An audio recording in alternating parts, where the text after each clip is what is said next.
We interrupt our program to bring you this important message.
Welcome to episode 92, ladies and gentlemen, of Vikings Uncensored.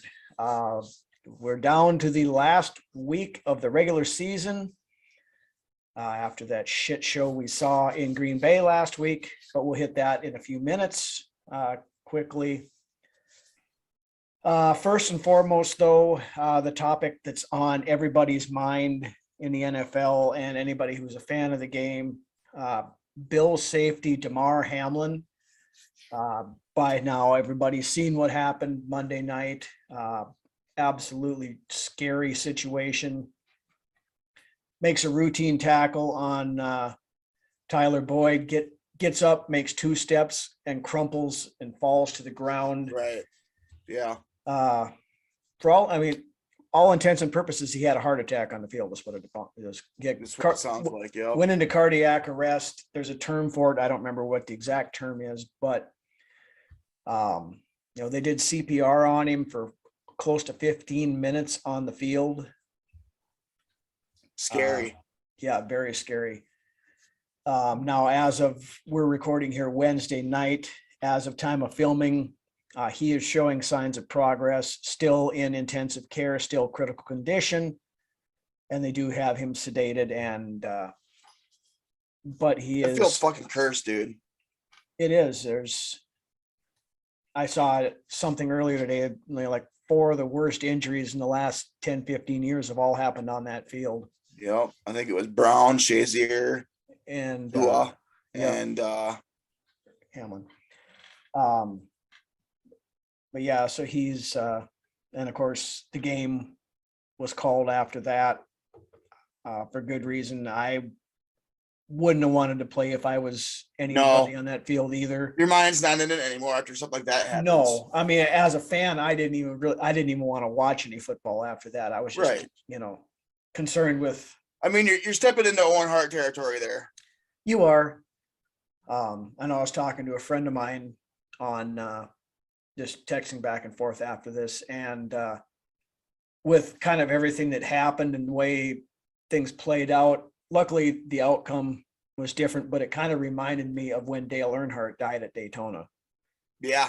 Coincidentally, another good example. Coincidentally, Hamlin also wears number 3, which kind of a little eerie coincidence. But just kind of some of that circumstances that were going on and stuff. It just kind of brought me back to that a little bit. But anyway, he appears to be showing signs of improvement, so that's a good sign.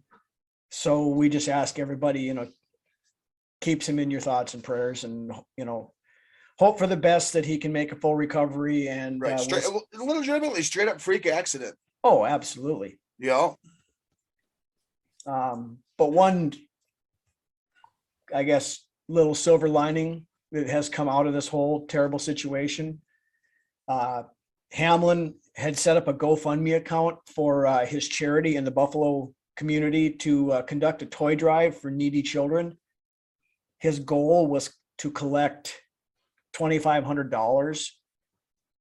As of Wednesday, it's well north of $4 million that has been raised now for that, from the outpouring of support from teams, players, fans, everything else. That's the epitome of a positive coming from a negative, honestly. It is, and it shows, that there is still goodness in people's hearts and things like that when stuff like this happens. It's a good sign. A few other things, kind of a Vikings twist to this. Of course, Harrison Phillips was Hamlin's teammate last year. On Tuesday, Harrison Phillips bought dinner for Hamlin's family, all of the Buffalo training staff who was there helping out with that, and the entire doctor and nurse staff in the ICU. That's awesome that he even Hospital. reached out to do that. Yep. Yeah, it's awesome that he even reached out and provided that. He did. For them. And we had heard great things about Harrison Phillips when we first signed him, what a great guy he was, great in the community and things like that. And this is just another just another example of how some of these guys, it is a brotherhood with these guys, even if they play on different teams or whatever. There's guys that played with them in college, there's guys that played in the pros together, things like that. The camaraderie is there. It is. And I listened to Kevin O'Connell's Wednesday press conference. He talked a lot about that and it was, from a fan standpoint, a lot of times we forget that these guys are people. They're not just entertainers out there for us. But when something like this hits, it kind of makes it hit home a lot more, I think. It's something you don't want to see happen. No, we never want to see something like this ever happen again. No. Right. But, the good thing on this is, he, like I said, he is showing signs of recovery. We hope that, he makes a full recovery and we'll see him on the field again someday. But getting better is his first priority, of course. With that, we'll roll over to some Vikings injury news. A lot of significant stuff came out of this Green Bay game. More evidence of nothing going right for us in this game. First off, backup center Austin Schlottman broke his leg Sunday. They said it was an ankle to begin with, and then came out on Tuesday that it actually, I believe it was his fibula that he fractured. One of the lower leg bones anyway. It was his fibula. Yeah. So he is done for the year, placed on injured reserve. Then right tackle Brian O'Neill on that pick six was trying to chase down Darnell Savage and came up limping. They originally said it was a calf injury. I wish it would have been now, honestly, from what I hear what it is. But then came out late Tuesday, early Wednesday, whatever it was, that it actually was a partial tear of his Achilles tendon. So he is done for the year as well. Keep in mind that's what ended Phil Oldholt's career, basically. Right. And it's even questionable as to whether or not he'll be ready to start the 2023 season. So that torn Achilles for linemen's, it's pretty rough. Yeah. You got those big guys that need to be able to push off that Achilles is pretty important. Yep. So with that, we did bring in a couple of players for backup and depth, starting with free agent center Greg Mance. I like this pickup. I do. I kind of do too. He was, as of 2 weeks ago, he was on the Browns roster, but got released. Definitely the epitome of a journeyman, but has 32 starts under his belt. Yep. He's played 64 career games. Like you said, 32 career starts. He's played for the Texans, the Ravens, the Dolphins, the Bills, and the Browns. Of those 32 starts, he started all 16 games for the Texans in 2016. I think he might have even started a game for the Bills earlier this year, I believe. So we at least have I like that experience. Yeah, we have and the fact that he's been with a lot of teams. It doesn't have to be a negative light. I mean, teams. It's nice to know that he can be relied upon when called. Right. And as it sits right now, he has 16 more starts than Chris Reed does. And who looked like shit this last week. He looked terrible. Couldn't get the snap count right. Couldn't get, that one snap, rolled it back. Thankfully, Delvin picked it up and made something out of nothing. But it honestly was just an ugly ass game all around. One of the uglier anomalies that we've had in a while. I don't know if I want to call it an anomaly, because it seems like when we lose this year, we lose horribly. When we win, we win close. True. Yeah, when we lose bad. One other signing though, we forgot to, I want to mention quick before we also signed tackle Bobby Evans to the practice squad. He was Bob Evans. He sells some good fucking burgers and shit, doesn't he? Yeah. He's been on the Rams for the last couple of years. So Kevin O'Connell has some experience with him. He's on the practice squad right now, but is there for depth as we need him. But with that, we will roll quickly into the recap of the debacle in Green Bay. The tone was set pretty much right away when Josh Metellus blocked that punt. We got the ball at the 1 yard line and we could not punch it in. And that 4th down here for Green Bay. They get the snap off, but the punt is partially deflected. It's blocked, as a matter of fact, and it goes back towards the end line of Green Bay and down at the 1 yard line. And that was that was very telling of how the game was going to play out.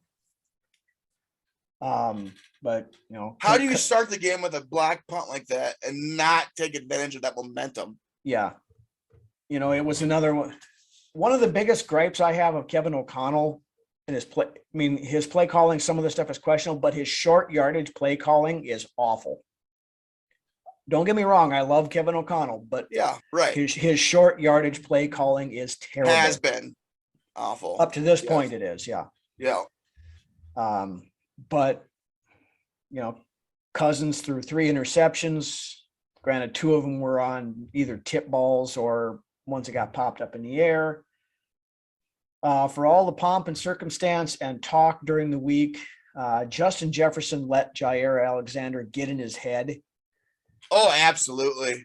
1 catch. I'm still pissed. Like I said before, like I mentioned to you before we start recording, I'm still pissed at the fact that there was no DPI called on that first pass there to Jefferson. And that the fact that Jair literally used Jefferson to get up and then gritted on him. Where the fuck was the taunting call there? Yeah, it should have been unsportsmanlike conduct or taunting, one of the two. But we knew going in that Green Bay was going to get the benefit of the calls, and it rang true. Now, I'm going to addendum that by saying I'm not blaming the refs for us losing that game because but as we all know, when you play against Green Bay in Lambeau, you are not going to get calls. No. And just the fact that it pissed me off and it got in my head as a fan. Mm-hmm. Oh, so, I know. Yeah, you and I were talking about it when it happened, and it just. But there was other ones too. One that did get called, but it took them longer to do it was when I forget which defenders it was did the Dudley Boys thing with. I think it might have been Quay Walker. I'm not sure. Quay Walker was, I think, the one that put him through the table, but KJ Osborne, they basically picked him up and body slammed him through a table. On 1. Got the first down as Osborne. That's got to be a penalty. Maybe. I can only hope. And then about 15 seconds later, the flag came out. Yeah.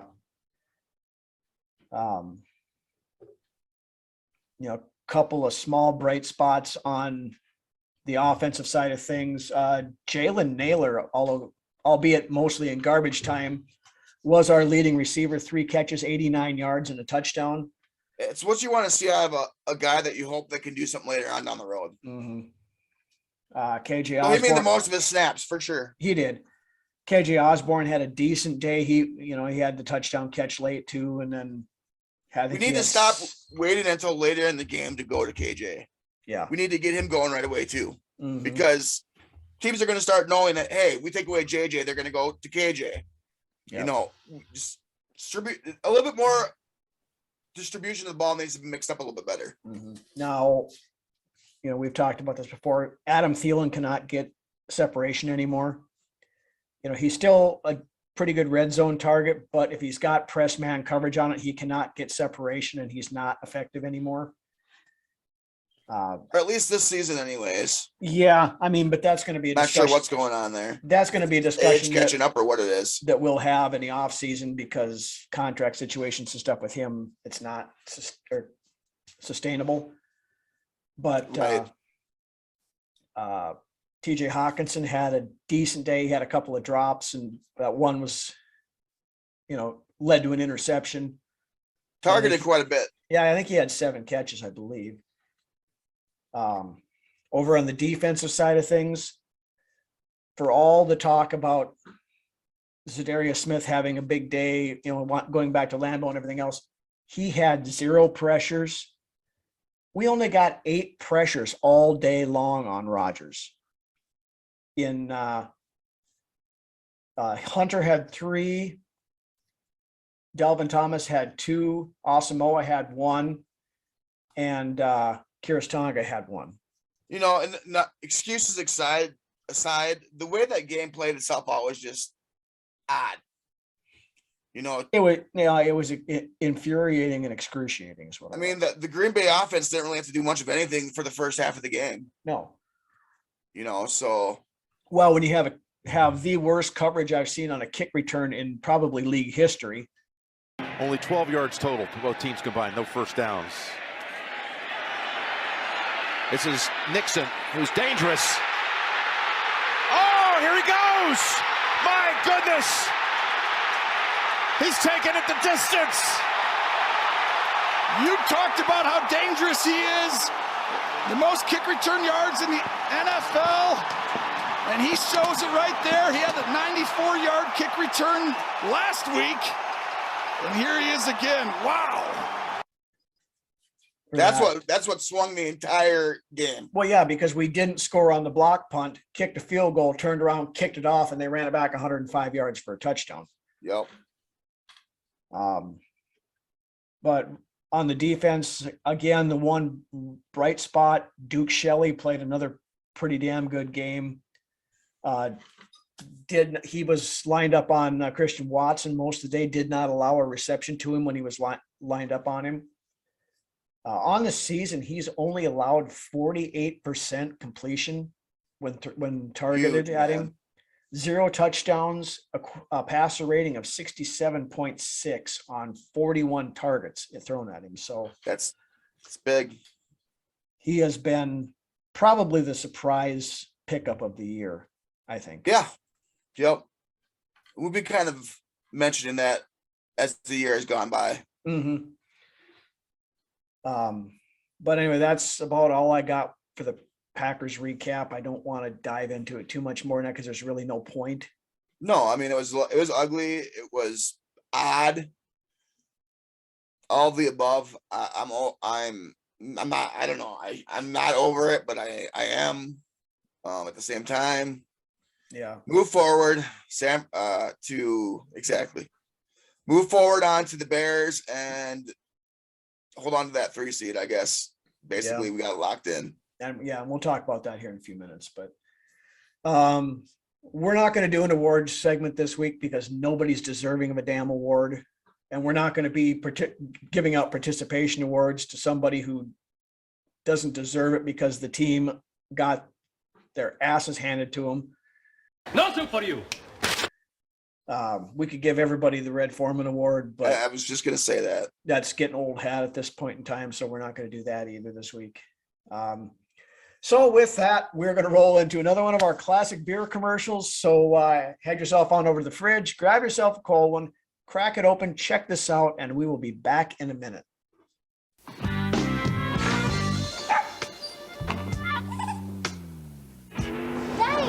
come and have a drink.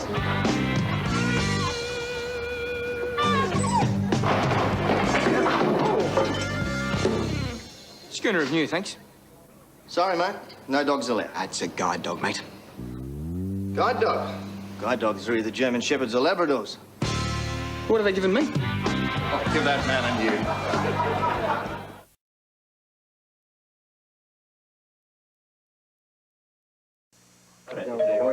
you. I'll get it, Alex. Mel's Market. Here's your order. What order? Side of beef. I didn't order. Here's your delivery, sir. What delivery? Your Stroh's 30 packs. Stroh's. Alex? Nah. Stroh's and Stroh Light. Fire brewed for smooth, consistent taste. And with 30 packs, you get more beer. Pardon, guest pet shop. Here's your poodle. Oh, Alex. All right, we are back, and now we look forward to the final game of the regular season as the Minnesota Vikings travel to Soldier Field to take on the We're Not Tanking Chicago Bears. Major news came out as of Tuesday or early Wednesday, whichever it was, I don't remember, but quarterback Justin Fields has been ruled out for this weekend with a hip strain. He wanted to play, but the team doctor said no. So backup Nathan Peterman will be the starting quarterback for the Bears, who I believe has started like 16 games in his career, has 3 or 6 touchdowns and 13 interceptions or something like that. This is the person of Nathan Peterman fame who once threw 5 interceptions in the first half when he was playing for Buffalo a few years back. Yeah. Of course, watch Donatell's defense. He'll throw for 350 yards and 5 touchdowns.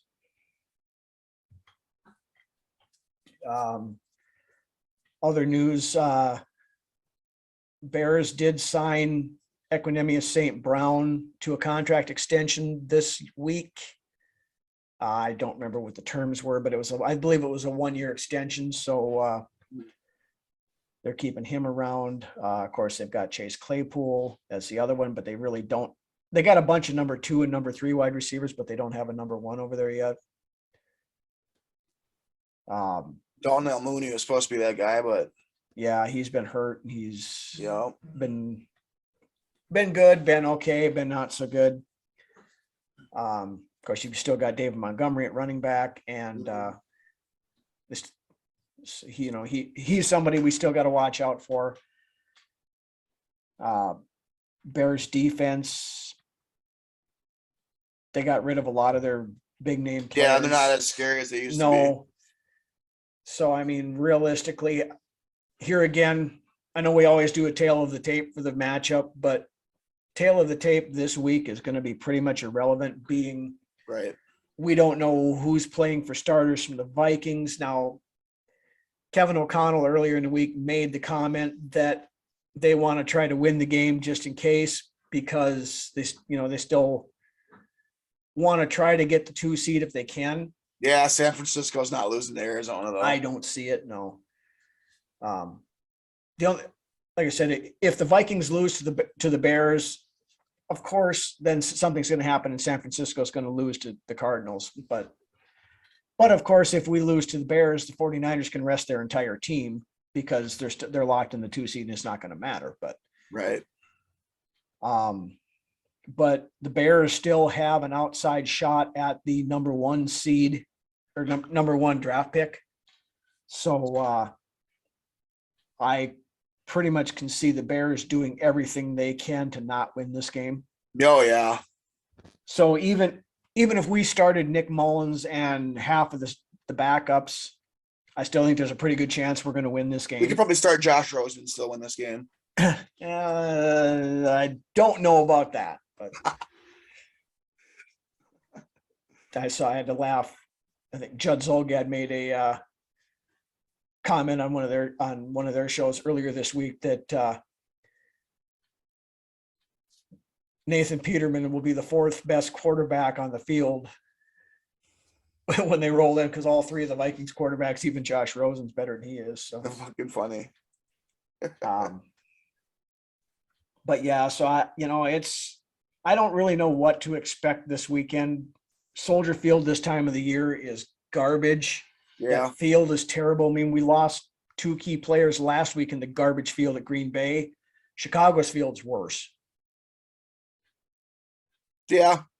So I understand what O'Connell's thought process is there, but we also cannot afford to lose any of our other starters in a basically meaningless game. Just go B squad, man.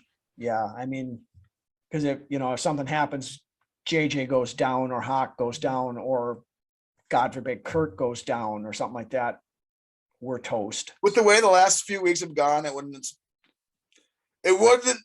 be beyond belief that something crazy like that could happen. Well, everybody's talking about, oh, this is a team of destiny. This is the charm season, all this other stuff.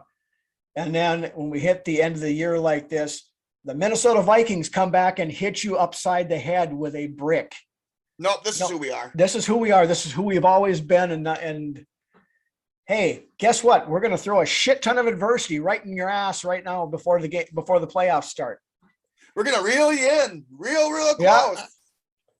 Yeah. And then we're going to shit in your pillowcases at night.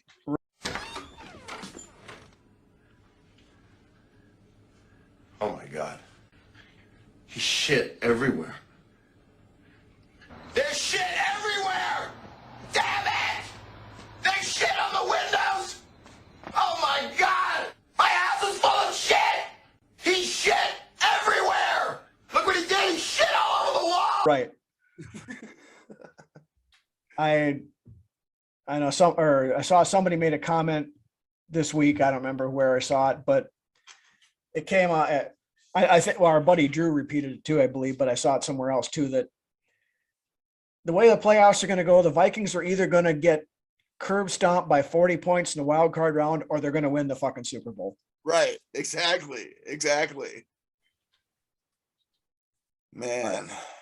Either way, this year is going to be memorable regardless. Yeah, but to come as far as we have, and then just to have it at the end of the year, like things, it just makes it just like every other promising year that the Vikings have had in the last 40 years. Yep.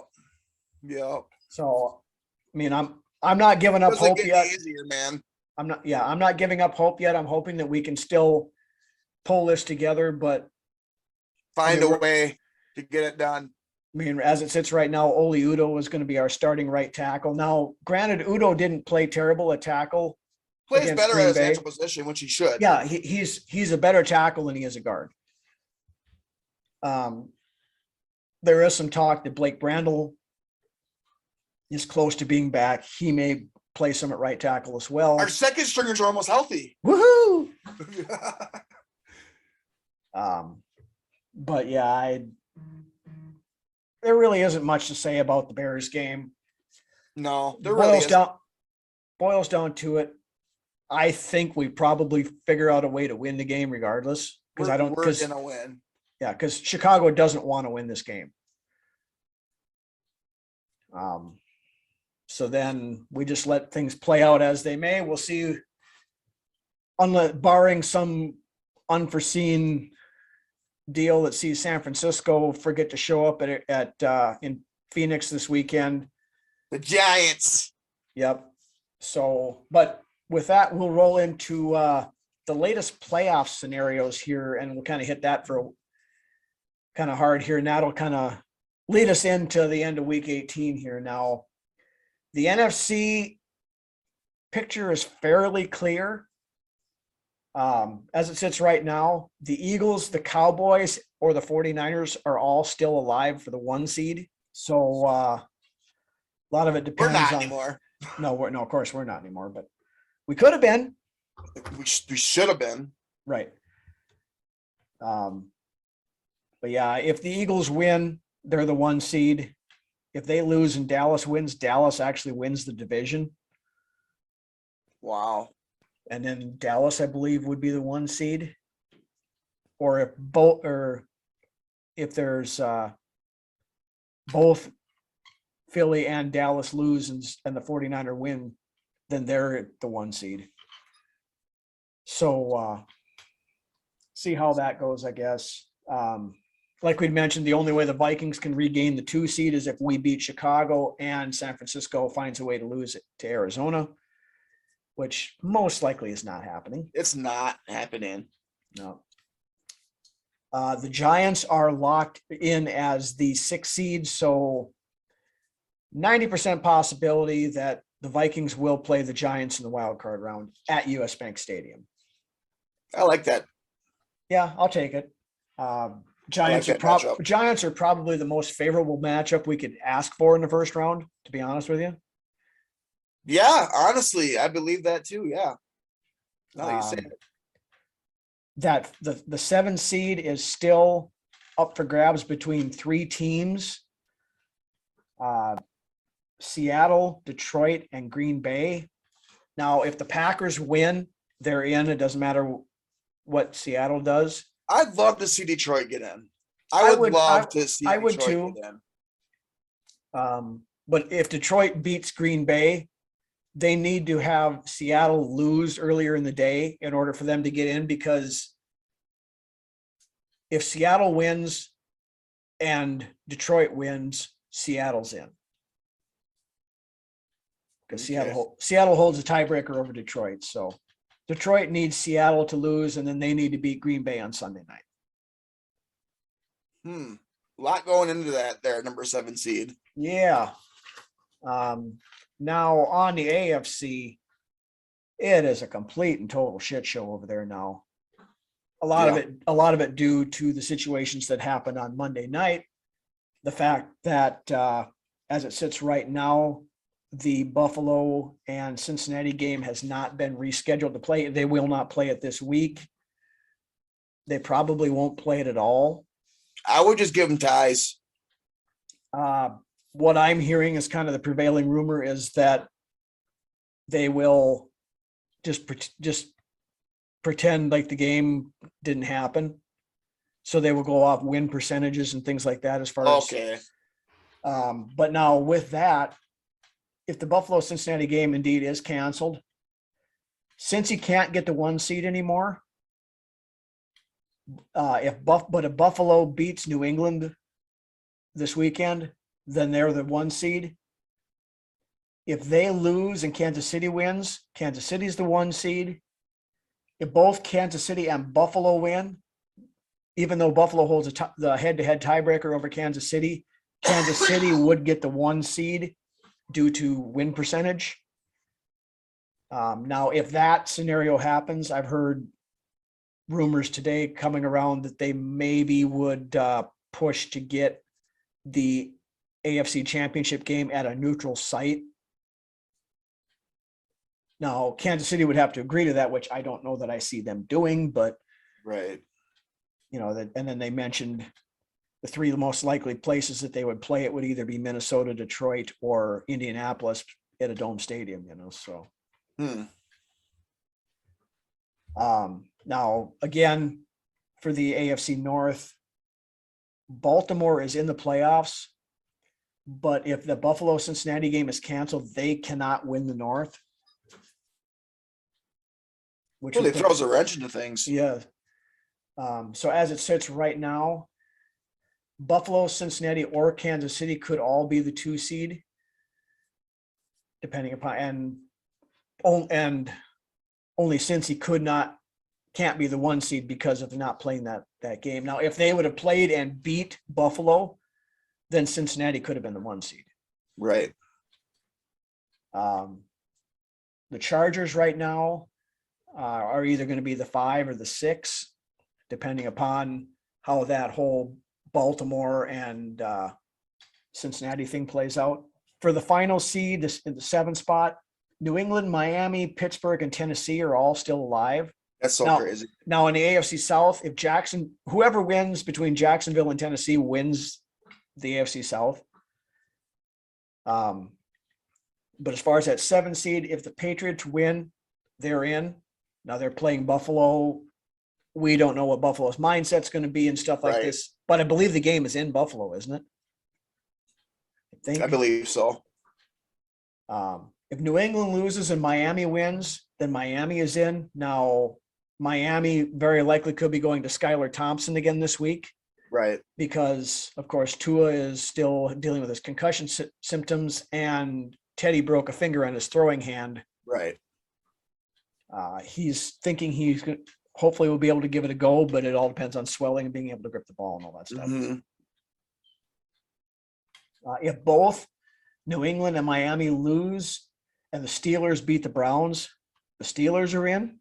Jesus. If all three of those teams lose, the Patriots, the Dolphins, and the Steelers, and Jacksonville loses to Tennessee, then Jacksonville is the 7 seed. But if Jacksonville wins, they're in. If Jacksonville's in, they win the South. Tennessee is eliminated, and that would put New England back in at the right. I feel all the same way in regards to Jacksonville as I do Detroit. I'd like to see them make it in the play. Especially the bullshit that they went through last year with Urban Meyer and giving Trevor Lawrence a chance to kind of shine on the playoff stage. Mm-hmm. I'd like to see that too. Because he's not getting talked about like he was when he first came into the league. No. And Urban Meyer has a lot to do with that. Oh yeah. Urban Meyer was an unmitigated disaster down there. So yep. And we talked about that when they hired him. I didn't think it was going to work.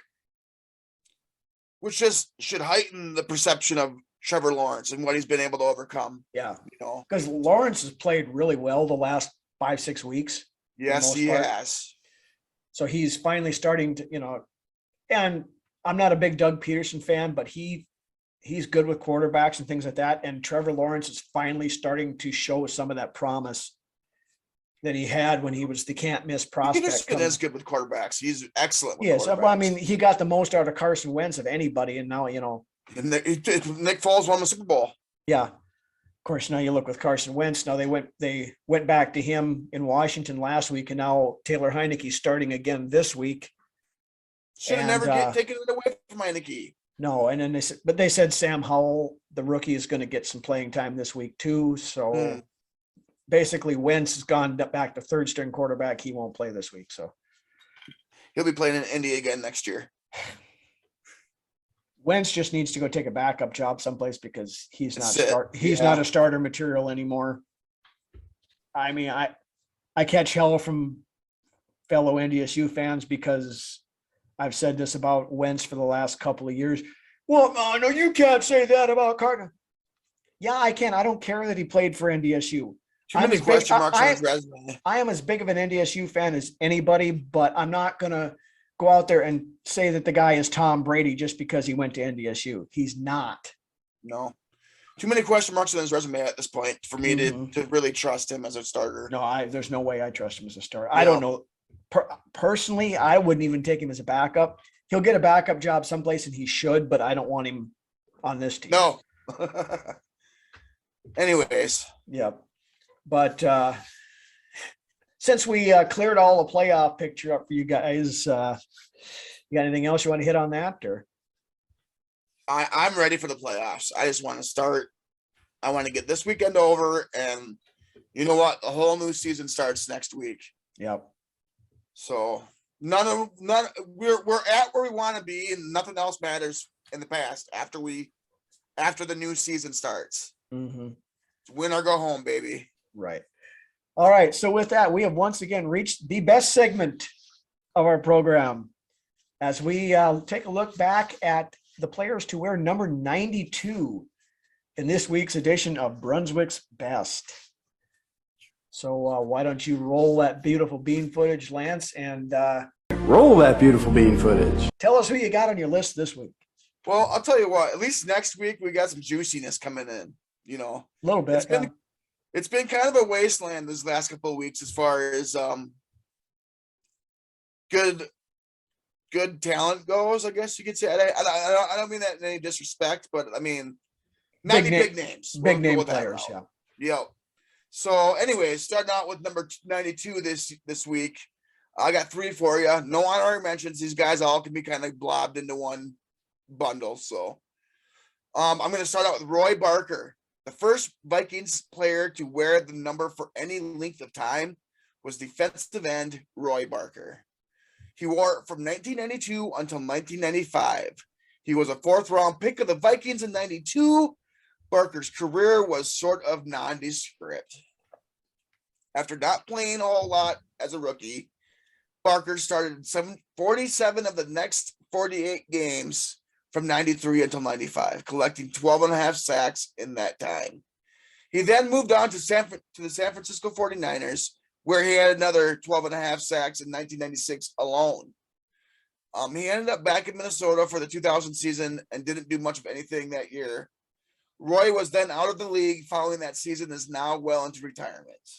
Roy Barker, you made the list.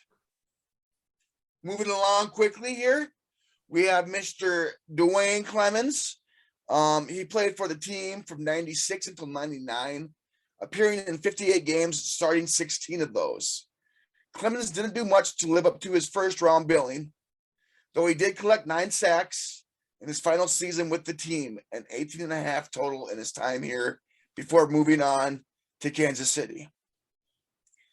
Clemens' last year in the league was in 05, and by 06, he was done and out of the league. Dwayne Clemens, you made the list. Now, probably my favorite on this list, and probably a favorite of many of yours for number 92, we have none other than Tom Johnson. Mr. Sebastian Thunderbucket himself. Yep. Now, he had some time in New Orleans before he did arrive in Minnesota, but I believe his time in Minnesota was probably the best time in his career.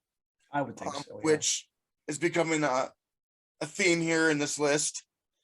He arrived in Minnesota in the 2014 season. He spent 5 seasons with the team, appearing in 75 games, starting 25 of them. Tom was mostly used as a rotational guy, but was, when called upon, did his job. He provided great depth at the defensive tackle position. During his time with the team, he was able to accumulate 20.5 sacks and was even able to snag an interception and a forced fumble.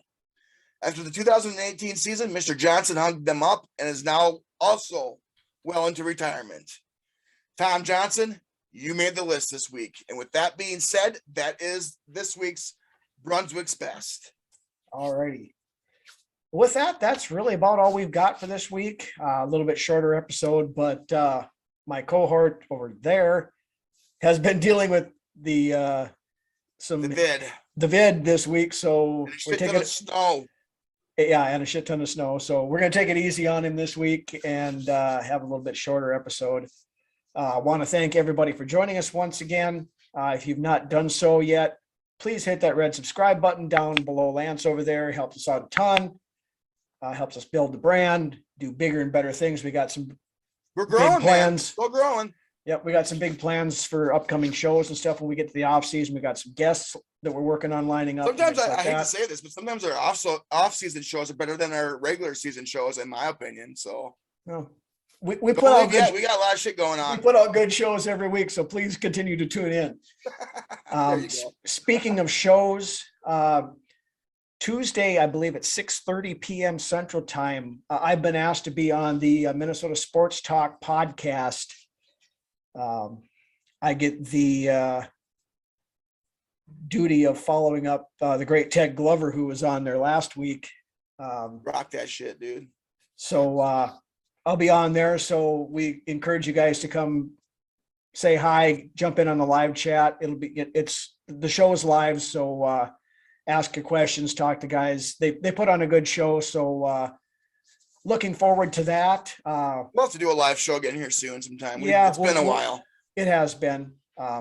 But I'll post a link for the show once I have it on Tuesday. So you guys just feel free to jump in, say hi, and join us for a Vikings roundtable, and we'll discuss all things Bears game and playoffs, I'm assuming. So, but with that, again,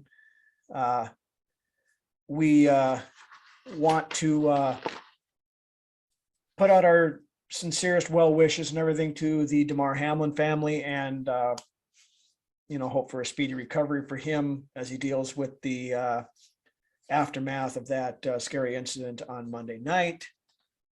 So we're pulling for you, buddy, and all of Bill's Mafia, the Buffalo Bills organization, and everybody else along there. The NFL is, of course, rivalry. It's entertainment. It's fighting back and forth between teams, but in the end, there are things that are bigger than football. Right. And Monday night proved that that's one of them. When it comes down to something like this, we're all one big family. We're all pulling for each other. So That's right. and with that, why don't you take us home, Lance? We need to get our shit together here in Minnesota. The best teams overcome adversity. And if we're going to do anything, we better show that we can do that. So Yeah. I'm ready for the Giants, if that may be who we match up against that first week in the playoffs, which like we said earlier in the episode, Quite would seem to likely be the that will most be it. ideal matchup. We'll be at home. We're guaranteed at least one home game. So let's go and take care of these Bears this week, and then hopefully next week some magic starts to happen again. So with that being said, we'll catch you all next week. All right. Have a good weekend, Cool. everybody.